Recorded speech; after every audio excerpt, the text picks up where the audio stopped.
Hello all and welcome back to the channel. I hope you are doing well. This is Drydeck TV doing a video in association with Weird Gaming Adventure. What are we going to cover in this video today? Well, there has been a new private server launched by the name of Revelation WoW. I knew nearly nothing about this game going into the private server, so I could give you all the most honest, non-biased review of the server in its first 3 days of launch. I'll break this video down into a few smaller sections and leave timestamps down in the description, so feel free to bounce around if you want. Subscribe here on Weird Gaming Adventure, and while you're at it, head over to my channel, Drydeck TV, and subscribe there too. Many more videos coming soon. Let's dive into this video.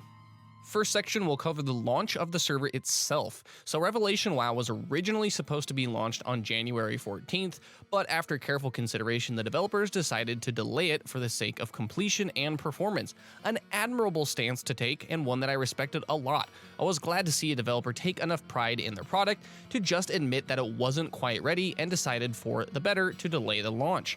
Unfortunately, this wasn't the only delay that happened. After a few days, the server tried to go live again, but unsuccessfully couldn't handle the traffic.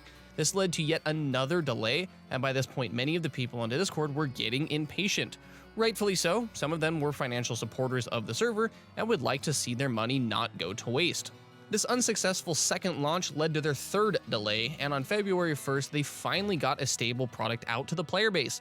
This sadly didn't last long, as the massive influx of players, there was lag, disconnections, and crashes starting to pop up as time went on. Many of the players, including myself, got to play for like 15 minutes, followed by 30 minutes of downtime or more. I don't want to put too much pressure or grief on the developers of the server. They even expressed publicly that they were running themselves ragged to try and get the game out to people, but I would just want to see maybe spend a little more time on server infrastructure moving forward. On to the next section, we will cover the gameplay, things I liked about it and things I didn't care for as much. I decided in my infinite wisdom to roll a Tuskar Paladin, one of the most painful classes to level in Classic WoW, and this server didn't disappoint there either. Off the bat, one thing I did like about the gameplay, however, is that the two new races, Tuskar and Murloc, each had unique racials apart from the ones we are all used to. Tuskar started with 2% extra crit and a portable well-fed feast, and Murlocs had a chance when being struck to summon a companion that beat the crap out of your target. This made them fully distinguishable from all the other races, and I loved running around as a walrus smacking stuff with a sword. Now, I might trigger some classic Andes here, but I have to be as honest as possible.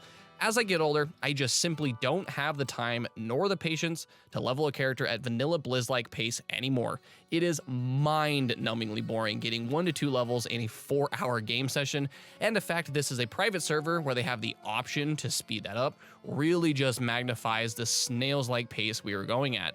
Why I don't like it here specifically is that this server has supposedly changed class balance, given new talent tree works, and brand new spells. Seems great, but you don't get any of that before level 10, and you're just playing vanilla WoW with a different skin.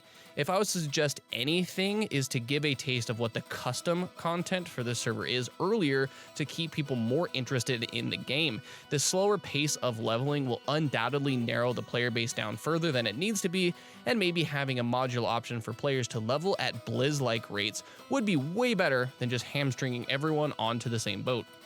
Touching on the pacing and direction of the starting zone for the Tuskar and Murlocs. This might seem like a silly thing to touch on, but since this is a test launch to see how the game plays as a whole, pacing and direction is a huge part of game development, and if this aspect is off, it can really sour people's taste of a server.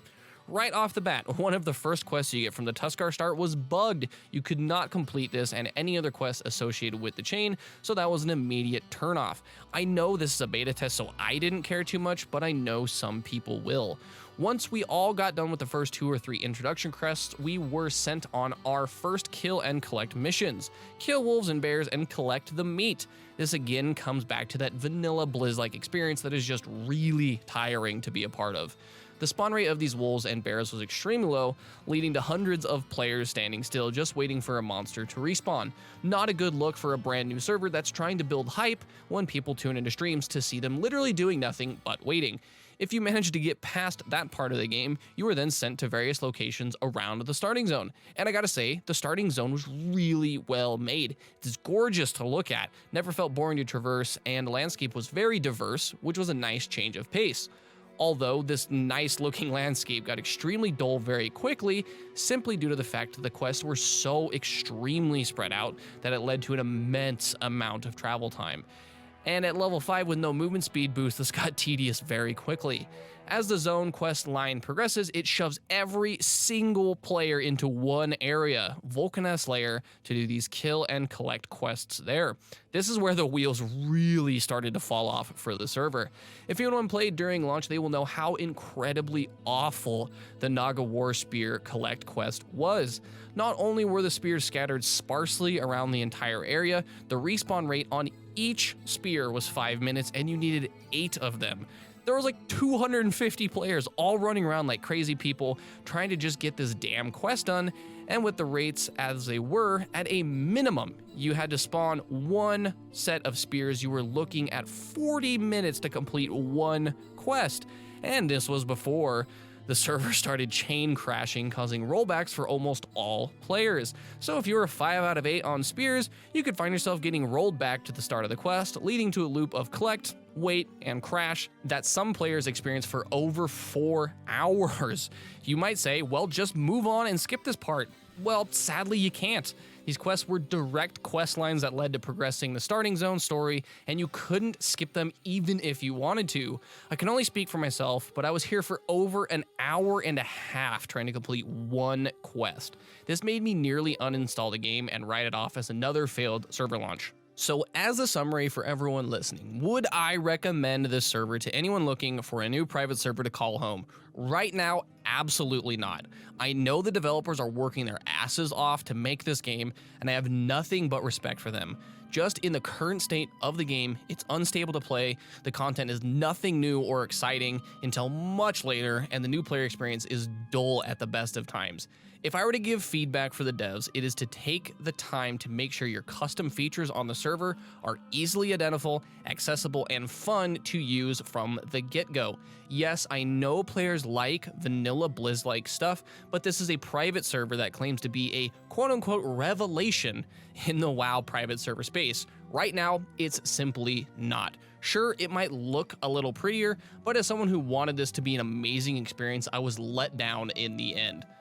Let's go ahead and wrap this video up, everyone. Let us know how you feel about WoW Revelations so far. Feel free to come over to my channel and tell me I got it all wrong. I'm ready for it. Just be respectful and considerate. I don't mind sparking discussion over topics like this. It can only help the developers make their game better. And with that, this video is done. Remember to subscribe to Weird Gaming Adventure and head over to Drydeck TV and subscribe there too. I will see you guys in the next one.